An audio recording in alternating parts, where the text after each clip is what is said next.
Hello everyone, इस video में हम फोर्स के बारे में बात करेंगे। It is the first topic of the book Dina Gardiner. Force is that which alter the state of rest of a body. कोई भी बॉडी है जो कि रेस्ट में है, अगर हम उस पर फोर्स अप्लाई करेंगे तो उसकी पोजीशन जो है वो अल्टर हो जाएगी और it's uniform motion in a straight line, या फिर उस बॉडी की स्ट्रेट लाइन में यूनिफॉर्म मोशन होगी। Composition of force. The application of a force to a body is specified by. हम दो तरह से स्पेसिफाई कर सकते हैं कि फोर्स अप्लाई हो रही है बॉडी पर। First is the direction of force. This may be represented by the direction of an arrow. जिस डायरेक्शन में एरो होगा उसी डायरेक्शन में फोर्स लग रही होगी। The magnitude of force, this may be represented by the length of the arrow. Force का जो मैग्नीट्यूड है वो डिपेंड करेगा एरो की लेंथ पर। अगर एरो का लेंथ ज्यादा है दैट मीन्स की ज्यादा फोर्स लग रही है, अगर एरो का लेंथ कम है दैट मीन्स की कम फोर्स लग रही है। A single force applied to a body which is free to move causes movement in the direction of the force।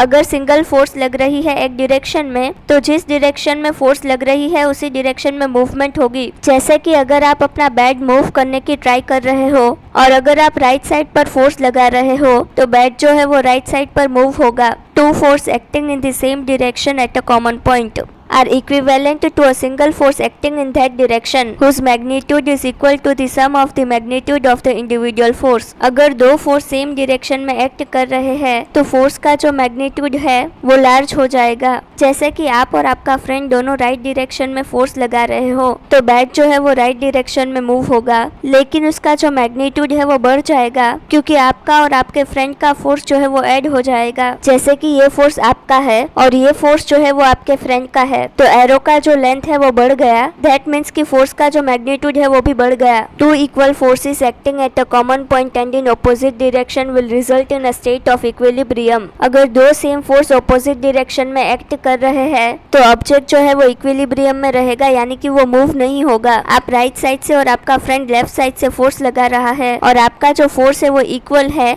तो बैट जो है वो मूव नहीं होगा। Two unequal forces acting at a common point and in opposite direction will result in the movement in the direction of the greater force. अगर आप right side से और आपका फ्रेंड लेफ्ट साइड से फोर्स लगा रहा है और आपके फ्रेंड का फोर्स आपसे ज्यादा है तो बैट जो है वो लेफ्ट डायरेक्शन में मूव करेगा। Two forces acting at an angle to each other may be compounded to produce a desired effect. अगर दो फोर्स एंगल पर एक्ट कर रहे हैं तो डिजायर्ड इफेक्ट प्रोड्यूस होगी। फॉर एग्जाम्पल, अगर हमें अबडक्शन परफॉर्म करना है तो डेल्टॉइड का जो एंटीरियर और पोस्टीरियर फाइबर है वो कंपाउंडेड होगा और डेल्टॉइड के मिडल फाइबर के पावर को इंक्रीज करेगा, जिसकी वजह से हम अबडक्शन कर सकते हैं। Two unequal force acting at a different point and in opposite direction produce rotation of the body. जैसे कि ये एक फोर्स है और ये दूसरा फोर्स है जो कि ऑपोजिट डायरेक्शन में वर्क कर रहा है और जिसका मैग्नीट्यूड अनइक्वल है, तो इसकी वजह से बॉडी का रोटेशन होगा। For example, trapezius muscle and serratus anterior muscle contract to produce the rotation of the scapula. Trapezius muscle जो है वो लार्ज मसल है in comparison to serratus anterior. Trapezius muscle का जो फोर्स है वो towards the midline of the body होगा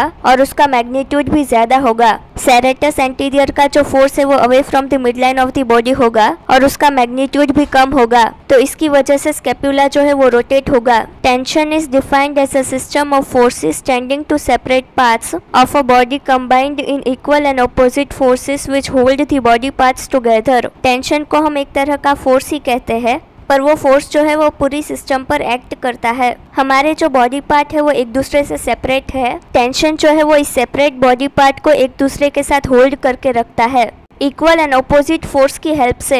it is measured in newton. Tension को हम न्यूटन में मेजर करते हैं। For example, intramuscular tension is the force of the muscle contraction. Muscle में जो टेंशन होती है वो मसल कॉन्ट्रैक्शन के फोर्स की वजह से होती है। The strength of muscle is its ability to generate tension. Muscle की जो स्ट्रेंथ है वो टेंशन को जनरेट करेगी।